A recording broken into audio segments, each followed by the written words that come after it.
Assalamualaikum warahmatullahi wabarakatuh. Apa kabar teman-teman semuanya? Semoga dalam keadaan baik dan dilimpahi keberkahan dalam setiap aktivitasnya.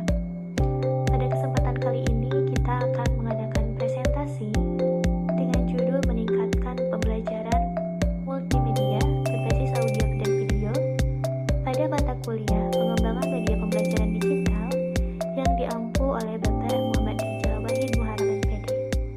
Presentasi kali ini akan disajikan oleh kelompok 3 dengan anggota kelompok yang pertama Nini Nur Aini dengan NIM 2108740, yang kedua Rizwan Abdul Hakim dengan NIM 2109258, yang kedua Wulan Dwi Kusmayanti 2106012, yang keempat Zulfa Herani dengan NIM 2109265. Pembahasan pertama yaitu mengenai definisi media pembelajaran berbasis audio. Media pembelajaran berbasis audio ini merupakan media yang penyampaian pesannya hanya dapat diterima oleh indera pendengaran. Hal ini menurut Sadiman pada tahun 1986. Riana juga mengatakan pada tahun 2012 bahwa pesan atau informasi yang disampaikan dituangkan ke dalam lambang-lambang auditif yang berupa kata-kata, musik, dan juga sound effect. Media pembelajaran ini adalah jenis media yang mengandalkan suara untuk menyampaikan pesan atau informasi kepada pendengarnya. Dirancang untuk diserap oleh indera pendengaran tanpa memerlukan bantuan visual. Secara spesifik, media ini menyajikan informasi dalam bentuk suara, kata-kata, musik, dan efek suara untuk menciptakan pengalaman belajar yang menarik dan interaktif. Media ini biasanya menggunakan narasi verbal untuk menyampaikan pesan utama. Narasi verbal ini melibatkan penyampaian pesan melalui kata-kata yang diucapkan dengan jelas, terstruktur, dan juga runtut, sehingga pendengar dapat mengikuti alur materi yang disampaikan tanpa perlu melihat gambar ataupun teks. Materi yang disajikan dalam media audio ini juga bersifat tetap, artinya sekali dibuat maka materi tersebut dapat diputar kembali kapan saja dan oleh siapa saja tanpa adanya perubahan. Efek suara juga berfungsi untuk memperkaya konten audio dan juga memainkan peran penting dalam menstimulasi imajinasi pendengar, memperjelas narasi, dan juga menciptakan suasana atau emosi tertentu yang mendukung tujuan pembelajaran. Selanjutnya yaitu kelebihan dari media pembelajaran berbasis audio. Ada beberapa poin di dalamnya. Yang pertama yaitu mudah didapat, mudah digunakan, dan juga portable. Media pembelajaran audio ini tersedia dalam berbagai bentuk seperti rekaman suara, podcast, ataupun audiobook, ataupun materi pelajaran yang dapat diunduh dari internet. Banyak platform yang secara gratis maupun berbayar yang menawarkan akses materi pembelajaran berbasis audio, sehingga siswa dan guru dapat dengan mudah mendapatkannya. Penggunaan media audio juga sangat mudah dan tidak memerlukan keterampilan teknis yang rumit. Hanya perlu memutar audio dengan perangkat seperti ponsel, komputer, dan juga pemutar audio sederhana. Media audio ini juga bersifat portable, artinya dapat dibawa dan digunakan di mana saja. Yang kedua yaitu murah. Secara keseluruhan, media pembelajaran audio ini merupakan solusi yang murah karena biaya produksinya rendah, perangkat aksesnya terjangkau, serta distribusi dan penggunaannya sangat efisien. Siswa dapat mengakses materi audio melalui perangkat yang sudah mereka miliki, seperti smartphone, laptop, ataupun bahkan pemutar MP3. Semua perangkat ini dapat memutar file audio dengan mudah, sehingga tidak ada kebutuhan untuk membeli peralatan khusus.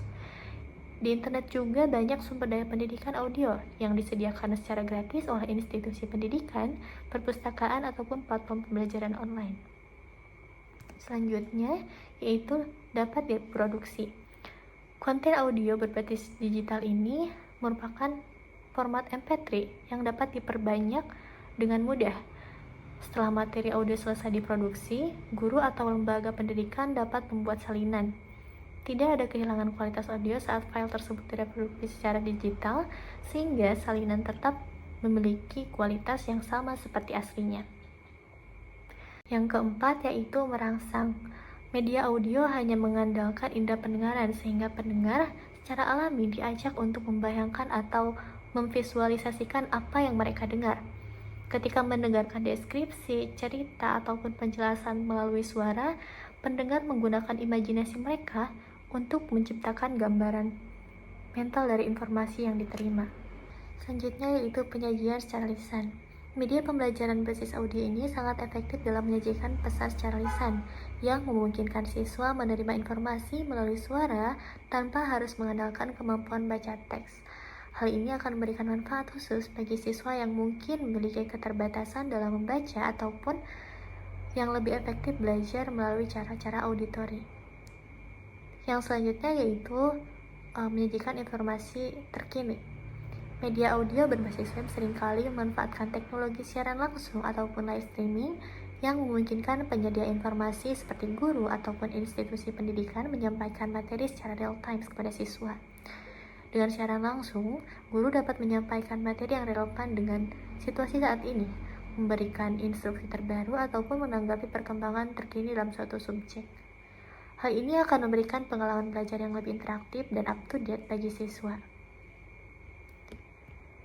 Selanjutnya yaitu mendukung pembelajaran bahasa kedua. Sumber daya audio sangat bagus untuk mengajarkan bahasa kedua karena tidak hanya memungkinkan siswa mendengarkan kata-kata yang diucapkan oleh penutur asli, tetapi juga memungkinkan mereka merekam pengucapan mereka sendiri untuk pembandingan. Yang selanjutnya itu mudah disimpan.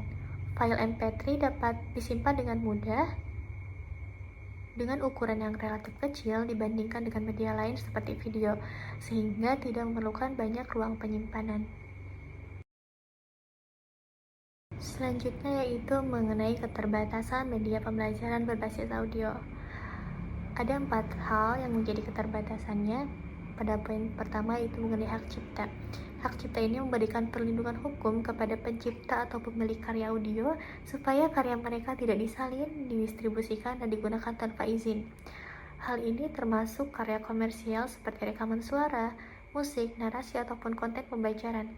Pencipta berhak atas pengakuan, kompensasi finansial, dan kontrol atas bagaimana karyanya digunakan.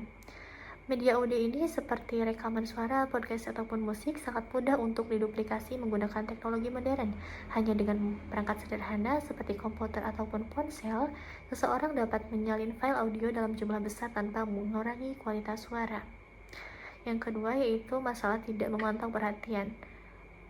Hal ini merupakan kelemahan yang signifikan terutama bagi siswa yang kesulitan dalam belajar secara mandiri.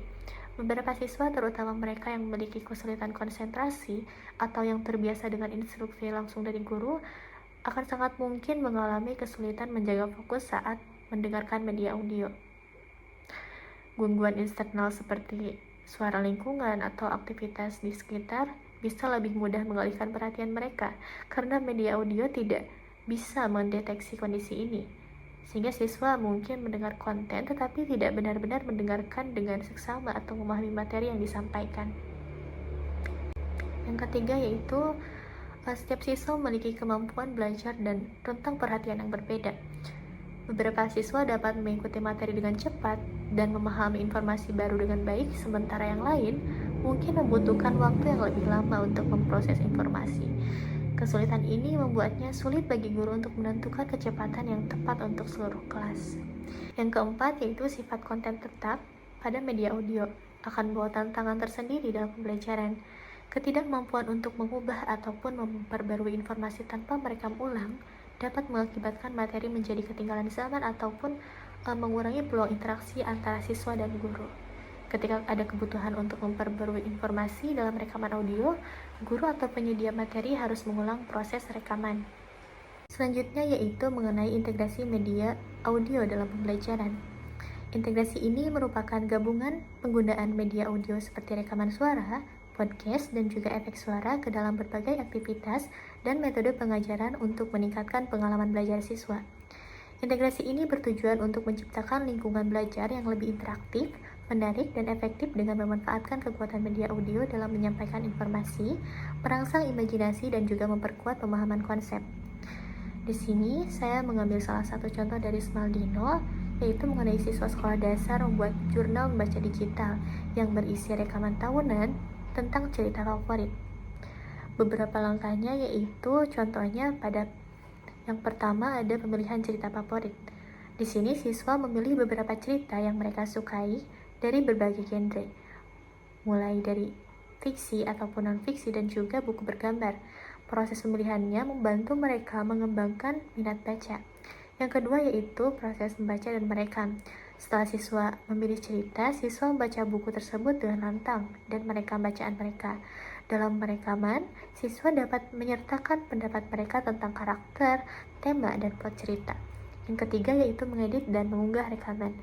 Siswa dapat menggunakan aplikasi atau perangkat lunak sederhana untuk mengedit rekaman mereka dan juga menambahkan efek suara ataupun musik latar jika mereka menginginkannya. Setelah selesai, mereka mengunggah rekaman tersebut ke platform jurnal digital. Yang ketiga yaitu refleksi dan diskusi. Setelah menyelesaikan jurnal membaca, siswa dapat melakukan refleksi tentang pengalaman mereka. Mereka juga bisa mendiskusikan rekaman mereka kepada teman sekelas untuk diberikan umpan balik dan berbagai hal yang mereka pelajari dari setiap cerita. Selanjutnya yaitu terdapat rubrik seleksi sumber audio. Terdapat 3 kualitas, yaitu kualitas tinggi, kualitas sedang, dan kualitas rendah.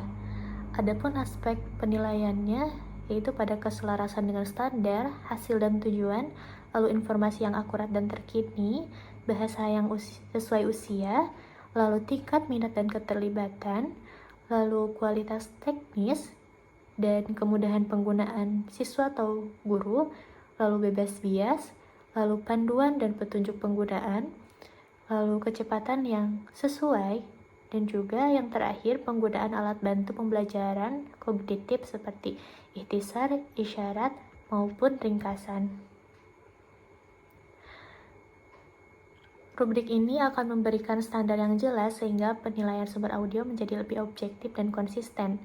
Dengan sumber audio yang tepat, pendengar lebih dapat mudah memahami konsep dan informasi baru, dan juga membantu mempercepat proses pemilihan dengan memberikan kriteria spesifik sehingga mengurangi waktu yang dihabiskan untuk mencari sumber yang tepat.